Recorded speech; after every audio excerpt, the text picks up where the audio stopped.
बिस्मिल्लाहिर्रहमानिर्रहीम। नाज़रीन अस्सलाम वालेकुम। मैं हूं आपका मेज़बान साबिर शाकिर। वफाकी दारुल हुकूमत इस्लामाबाद से कुछ ताज़ा तरीन इत्तलाआत और हम अपने आपसे शेयर करते हैं पाकिस्तान के हालात व वाक़यात। बड़े दिलचस्प वाक़यात हो रहे हैं, बड़े मज़े के वाक़यात हो रहे हैं और ऐसे ऐसे लतीफ़े, ऐसे ऐसे मनाज़र देखने को मिल रहे हैं कि बाज़ औक़ात नहीं बल्कि अक्सर औक़ात हँसने को दिल करता है, कभी कभी दिल उड़ता भी है। और उसकी वजह यह है कि पाकिस्तान हमारा बहुत प्यारा मुल्क है।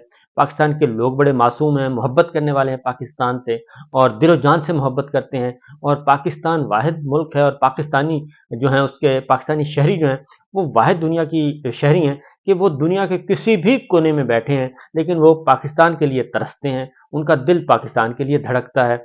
और वो सब कुछ हर वक्त दिन रात सुबह दोपहर शाम हर वक्त वो पाकिस्तान की बातें करते रहते हैं। और ये सिर्फ ये नहीं बल्कि फर्स्ट जनरेशन जो वहाँ से आई बल्कि उनकी जो सेकंड जनरेशन है वो भी पाकिस्तान के साथ जुड़ी हुई है। ये मैं पिछले 17 महीनों के जो है अपनी ज़ाती तजर्बे की बुनियाद पे बता रहा हूँ क्योंकि मुझे भी तकरीबन इतना ही जितना अरसा रिजीम चेंज का उतना अरसा हुआ मुझे ये एग्जाइल में जो है मैं जलावतनी की ज़िंदगी गुजार रहा हूँ। मुझे कोई एक पाकिस्तानी फैमिली भी ऐसी नहीं मिली, उनके बच्चे ऐसे नहीं मिले जो पाकिस्तान का नाम ना लेते हों, जो पाकिस्तान से मोहब्बत ना करते हों, जो पाकिस्तान के बारे में मुतफक्र ना हो, जो वहाँ पैदा ही नहीं हुए। वो कभी कभी जाते हैं छुट्टियाँ मनाने के लिए और छुट्टियाँ मनाने के लिए आ जाते हैं या कोई अपने अजीज़ बुजुर्ग जो हैं उनसे मिलने जाते हैं। इससे ज़्यादा उनका नहीं, यहाँ उनकी तालीम इधर है, उनकी पैदाइश इधर है, उनकी शादियाँ इधर हैं, उनके कारोबार इधर हैं, लेकिन वो पाकिस्तान से ज़्यादा मोहब्बत करते हैं और वो पाकिस्तान को भूलना नहीं चाहते। लेकिन बदकिस्मती ये है कि जो हमारे इस वक्त की जो रजीम है वो इस नीयत से काम कर रही है, इस नीयत से काम कर रही है कि पाकिस्तान की मोहब्बत वो खुरच रही है उनके दिलों से, उनके दिमाग से, उनके एहसासात और उनके जज्बात से। पाकिस्तान से मोहब्बत, पाकिस्तान से ताल्लुक़ खुरच रही है और ये सब कुछ कर रही है और पता नहीं क्यों कर रही है। और ये कौन-सा इंतकाम वो लेना चाह रहे हैं पाकिस्तान से और इन पाकिस्तानियों से जो मोहब्बत करते हैं और वो पाकिस्तान के अंदर वापस आना चाहते हैं। और यकीन जाने कि अगर ओवरसीज़ पाकिस्तानियों को इज़्ज़त दी जाए, एहतराम दी जाए, फैसिलिटीज़ दी जाएँ, सहूलियात दी जाएँ, उनका उनका सिर्फ़ उनको इज़्ज़त और उनका नफ्स का ख़्याल रखा जाए, इज़्ज़त नफ्स का, तो वो बहुत कुछ पाकिस्तान के लिए कर सकते हैं। लेकिन ऐसा किया नहीं जा रहा और उनको भी मलून समझा हुआ है, नाउज़ुबिल्लाह। उनको भी एक उस कैटेगरी में डाल दिया है क्योंकि वो रजीम चेंज को कबूल नहीं करते, वो फस्तायत को कबूल नहीं कर रहे, वो लुटेरा पार्टी को कबूल नहीं कर रहे, वो लुटेरा हुक्मरानों को कबूल नहीं कर रहे और ये सब कुछ कर रहे हैं। बहरहाल आज जो है सबसे बड़ा लतीफ़ा वो था जी शेख रशीद साहब का इंटरव्यू। शेख रशीद साहब, आपको मालूम है कि उनको उठाया गया और उनको रावलपिंडी पुलिस ने उठाया और ये इल्ज़ाम फौरी बात शेख राशिद शफीक जो हैं उन्होंने फौरी तौर पे बता दिया कि जनाब ये कुछ हो चुका है। उनके कुछ अजीज़ों को भी उठाया गया और उसके बाद लापता कर दिया गया। फिर Lahore high court Rawalpindi bench में उनकी बाजियाबी का केस चल रहा है, मुसलसल चल रहा है और पुलिस मोहलत पे मोहलत मांगी जा रही है। ये सब कुछ हो रहा है और ये सब कुछ पहली दफ़ा नहीं हुआ। ये उस्मान डार साहब के साथ भी यही हुआ, सदाकत अब्बासी साहब के साथ भी ये हुआ, फ़ारूक हबीब साहब के साथ भी यही हुआ और बेशुमार लोगों के साथ भी यही कुछ हो चुका है। और इमरान रियाज खान जो हमारे सामने हैं उनके साथ भी यही हुआ। तो ये जुल्म सितम तो चल रहा है 17 महीने से। तो बहरहाल इंटरव्यूज भी हो रहे हैं, पहले प्रेस क्लब में होते थे, फिर ड्राइंग रूम में, फिर स्टूडियोज में, अब फिर ये शेख रशीद साहब का इंटरव्यू। शेख रशीद साहब का इंटरव्यू कल की तारीख है, कल के उनका ट्विटर हैंडल जो सोशल मीडिया उनकी टीम हैंडल कर रही है वहां पे बाजियाबी केस लगा हुआ है। और आज जो ट्वीट हुआ तो पता चला उनका इंटरव्यू है मुनीफ फारूक साहब के साथ। हमारे बहुत अच्छे प्यारे दोस्त हैं और उनसे इख्तलाफ किया जा सकता है, नजरियाती इख्तलाफ किया जाता है, सहाफती इख्तलाफ किया जा सकता है, पॉलिसी का इख्तलाफ किया जा सकता है, लेकिन बहरहाल वो बहुत अच्छे इंसान भी हैं, दोस्त भी हैं, एडवोकेट भी हैं और वो सहाफत भी करते हैं। तो बहरहाल उन्होंने इंटरव्यू किया और ये अब ये जाहिर है ये एडिटोरियल पॉलिसी होती है, ये सेल्फ डिसीजन होता है कि क्या करना है क्या नहीं करना। तो वो अगर समझ रहे हैं कि वो उसको एक स्कूप समझ रहे हैं तो वेल एंड गुड, होना चाहिए। और कोई नहीं समझता तो ये उसकी अपनी एडिटोरियल पॉलिसी है। बहरहाल इस पे कोई ट्रोलिंग शोलिंग की जरूरत नहीं है, खा कुछ भी हो जाए तो। लेकिन अगर उसमें वो बहुत ज़्यादा जज्बातियत पैदा कर दी जाए और फिर उसका डिफेंड किया जाए वो ज़रा थोड़ा सा मायूब लगता है। बहरहाल शेख रशीद साहब کہ انٹرویو سے پہلے ہی 3 دن پہلے یہ خبر چلنا شروع ہو گئی تھی کہ ان کا انٹرویو ریکارڈ ہو گیا. سب سے پہلے میں اپنے ولاگ میں نے بتایا تھا، کوئی 4 دن پہلے بتایا تھا کہ ان کا انٹرویو ریکارڈ ہو چکا ہے یا ہونے والا ہے یا اس طرح کے کام کیا جا رہا ہے، کیونکہ ہمارے پاس اطلاع پہنچ چکی تھی کہ جناب شیخ رشید صاحب جو ہیں وہ اسی طریقے سے جیسے اعظم خان اور باقی رہنما لاپتہ ہوئے، انہی کا یہ وہی اسکرپٹ ہے، اسی طریقے سے لاپتہ کیے گئے ہیں. تو بہرحال یہ سب کچھ ہوا. تو شیخ صاحب کا انٹرویو کچھ عرصہ پہلے ریکارڈ ہوا، یا آج ہوا یا کل ہوا، یہ بحث نہیں ہے، لیکن 4 دن سے یہ خبر آ چکی تھی جی، سوشل میڈیا پہ چل رہی تھی کہ، اور پھر اس کے بعد کل سے یہ پتہ چلے گا کہ سما باندھنے والا ہے، تو پھر آج انہوں نے سما باندھا.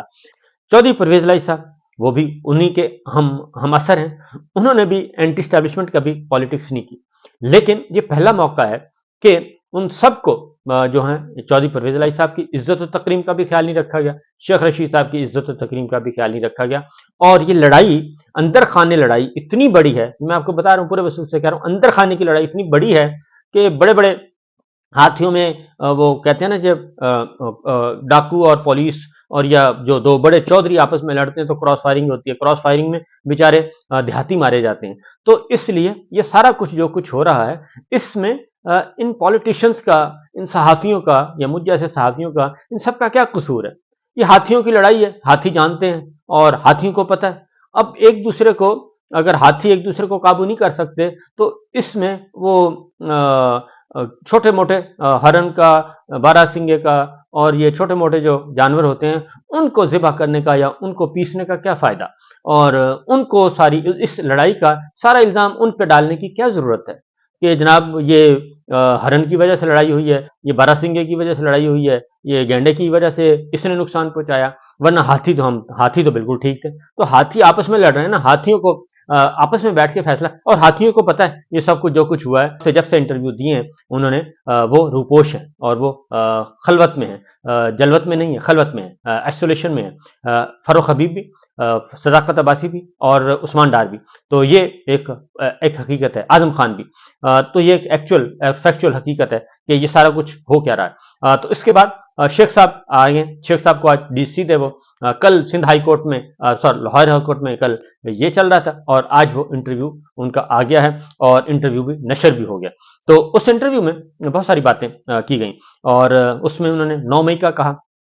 9 مئی کے حوالے سے بہت ساری باتیں پہلے آ چکی ہیں. تو میرا خیال ہے کہ 9 مئی کے بارے میں جوڈیشل کمیشن بنے گا، تو یہ بہت بڑی ڈیمانڈ کی جا رہی ہے. چودھری اعتزاز احسن، سردار لطیف خان کوسر صاحب، عمران خان صاحب، باقی سارے کہہ رہے ہیں کہ اب تو جرنلسٹ بھی کہہ رہے ہیں کہ اس کی تحقیقات جب ہوں گی تو پتہ چل جائے گا کہ 9 مئی کے پیچھے کون ہے، اور 9 مئی کا کو ڈیزائن کس نے کیا، کیسے کیا، اور یہ سارے کا سارا پتہ چل جائے گا. اور اس میں کوئی راکٹ سائنس نہیں ہے. یہ اس میں بہت سارے چودھری اعتزاز احسن صاحب اور سردار لطیف خان کوسر صاحب کی پریس کانفرنس ہے، اس میں انہوں نے بہت سارے سوالات اٹھائے ہیں اور وہ سوالات بڑے ویلڈ ہیں. اس لیے یہ ایک حقیقت ہے کہ 9 مئی کے بعد بہت کچھ تبدیل کیا گیا، اور 9 مئی کی آڑ میں بہت سارے پلیئرز نے بہت کچھ کیا اور اپنے مقاصد، اپنے ہدف، ٹارگیٹس، آبجیکٹو حاصل کرنے کی کوشش کی، ہڈن ایجنڈے کو آگے بڑھانے کی کوشش کی. اس میں کوئی شبہ نہیں ہے. تو اس لیے اس کی تحقیقات ہونا ضروری ہیں. تو اس لیے یہ بے شمار بیچارے صنم جاوید جو ہیں، خواتین ہیں، ان کو پکڑا ہوا ہے، اور ان سے صرف ایک ہی بات کی جا رہی ہے کہ آپ ہمیں بتا دیں، کسی کا نام لے دیں. وہ نام لینے کے لیے تیار نہیں ہے، کیا نام لے دیں. تو اس کے بعد 9 مئی کا یہ ہو گیا. اس کے بعد شیخ صاحب نے ایک بات کی کہ جنرل عاصم منیر صاحب اور آرمی چیف کی اپوائنٹمنٹ میں ہمیں نہیں پڑھنا چاہیے تھا، اور آ بیل مجھے مار والی بات کی گئی. تو میں اس میں یہ کہوں گا کہ حقیقت وہی بات کہوں گا کہ عمران خان صاحب یا شیخ رشید صاحب یا میں یا کوئی اور جو ہیں وہ باہر بیٹھے ہیں، ان کو تو نہیں پتا کہ جی ایچ کیو کے اندر کیا ہو رہا ہے اور جی ایچ کیو کے اندر کون کیا کر رہا ہے. تو ان کو جی ایچ کیو کے اندر سے ہی کوئی بات بتائے گا نا.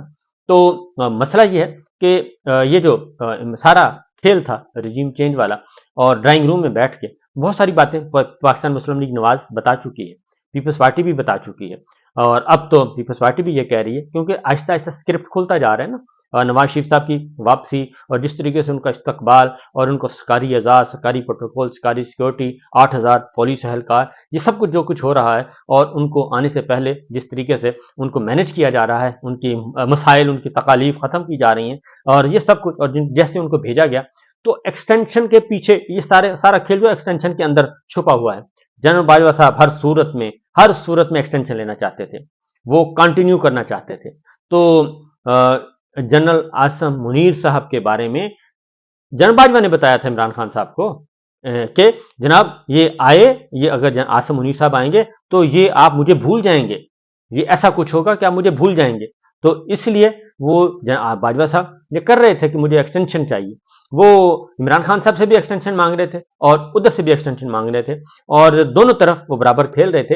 ये चीजें रिकॉर्ड पे मौजूद हैं, ये रिकॉर्ड पे चीजें मौजूद हैं कि वो खेल रहे थे, दोनों तरफ खेल रहे थे। और इमरान खान साहब को भी ये कह रहे थे, कामरान खान साहब का इंटरव्यू रिकॉर्ड पे है कि कामरान खान साहब का एक इंटरव्यू हुआ, वो बंद कर दिया गया, नहीं चला। दूसरा इंटरव्यू हुआ, ये जनरल बाजवा साहब के जमाने की बात कर रहा हूं, जब वो आर्मी चीफ थे उस वक्त। तो उन्होंने इमरान खान साहब से ये बात कहलवाने की पूरी कोशिश की थी कि जनाब आप ये बताएं कि ये जो फिर तरीका क्या है, वो बार बार पूछे तरीका क्या है कि इलेक्शन हो जाए और इस दौरान कमान भी चेंज ना हो, तो वो बार बार कह रहे थे और किसी भी तरीके से। तो उसमें खान साहब ने सिर्फ इतना कहा कि हाँ इसका कोई ना कोई हल निकाला जा सकता है, अगर इलेक्शन होते हैं तो बाजवा साहब को कोई ना कोई रास्ता निकाला जा सकता है। वो इससे आगे नहीं गए। तो वो मसला यही था कि इलेक्शन मुझे आप एक्सटेंशन की को सपोर्ट करें, मेरी एक्सटेंशन को सपोर्ट करें, मैं इलेक्शन करवाऊंगा।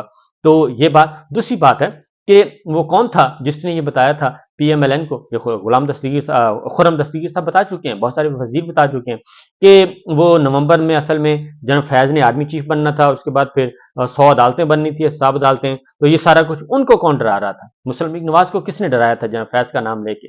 तो वो बता चुके हैं कि हमें तो जी घर से बुला के कहा गया था कि आएं और आके ये तहरीक अदम एतमाद और ये सारा कुछ करें, हम आपको सपोर्ट करें। तो जनरल बाजवा साहब कर रहे थे। तो ये सारी जो चीजें हैं तो ये हैं तो घर की बातें। तो घर की बातों को शेख रशीद साहब को, सदाकत अब्बासी साहब को, फरख हबीब को, या मुख्तलिफ लोगों को, या मुख्तलिफ जर्नलिस्टों को, या इमरान रियाज खान को, ये सारा उनसे उनकी जुबान से कुछ सुनना ये क्या जरूरी है? क्योंकि हमारा इदारा इतना कमजोर नहीं है, हमारे इंटेलिजेंस इतनी कमजोर नहीं है कि पता ना हो कि ये सारा कुछ क्या हो रहा था।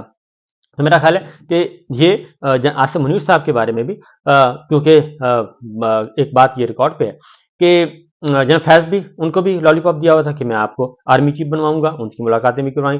फिर जनरल साहिर शमशाद मिर्जा साहब को भी यही कहा गया था। उसके बाद अजहर अब्बास साहब को भी यही कहा गया था, क्योंकि हर जगह, लेकिन हकीकत में वो खुद मामला तय कर रहे थे। यहाँ पे लंदन में आके नवाज शरीफ साहब को कौन मनाता रहा? ये सारे के सारे जितने भी जो डील करने वाले थे वो सारे लंदन में बैठे हुए थे और कोशिश कर रहे थे कि नवाज शरीफ साहब मान जाएं, लेकिन वो नहीं माने। तो इसलिए जहां आसिम मुनीर साहब के बारे में इमरान खान साहब ने को कहा गया कि जनाब आसिम मुनीर बड़े खतरनाक आर्मी चीफ साबित होंगे। उसके बाद जो अगली बात है वो इंशाल्लाह मैं किसी वक्त बता दूंगा कि फिर ऐसा नहीं हुआ। और जनरल आसिम मुनीर साहब को भी इस बात का इल्म है कि जनरल बाजवा साहब क्या करते रहे हैं, लेकिन यह अलग बात है कि वो उस तरफ जाने के बजाय वो जाहिर है जो कमज़ोर लोग होते हैं ये फिर उस तरफ आया जाता है। तो इसलिए जी इसमें बहुत सारी चीज़ें हैं। तो शेख साहब का इंटरव्यू हो गया, शेख साहब ने अच्छा इंटरव्यू दिया है और उन्होंने वो काम नहीं किया। जाहिर है वो उनका तजर्बा है, बहुत ज़्यादा तजर्बा है।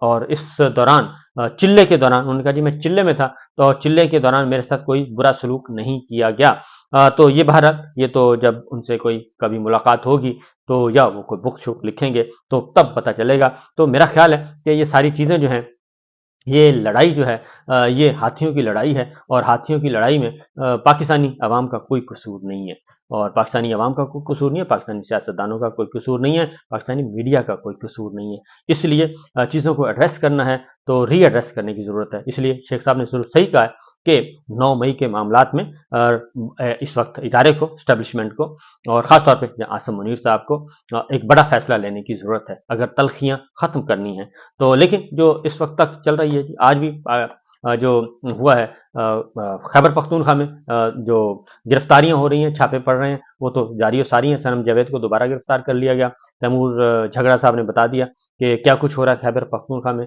फिर कामरान बंगश को गिरफ्तार कर लिया गया। ये सारी चीज़ें हो रही हैं। उधर मुराद सईद साहब के बारे में है कि जी उनके घर उनको भी कॉर्डन ऑफ किया हुआ पूरा पेशावर के यहीं कहीं है। तो ये जो चीज़ें हो रही हैं, तो मेरा ख्याल है कि इससे कोई फ़र्क नहीं पड़ेगा। डॉक्टर शहबाज गिल से भी यही पूछा गया था کہ بتائیں جناب فیض صاحب سے کتنا تعلق ہے، کیا نہیں ہے کیا نہیں ہے. تو یہ ساری چیزیں جو ہیں یہ ایک ڈائریکشن سے ایک پہلے ایک تھیوری بنائی ہوئی ہے. تو اگر آپ اس کو اوپن مائنڈ کے ساتھ ساری چیزوں کو نہیں دیکھیں گے تو آپ کسی نتیجے پہ نہیں پہنچ سکیں گے، حقیقت تک نہیں پہنچ سکیں گے. حقیقت پہ پہنچنے کے لیے آپ اوپن مائنڈ کے ساتھ کھلے ذہن کے ساتھ آئیں اور کثیر الجہتی سوچ کے ساتھ آئیں تو پھر بات بنے گی. اجازت دیجیے، اللہ حافظ.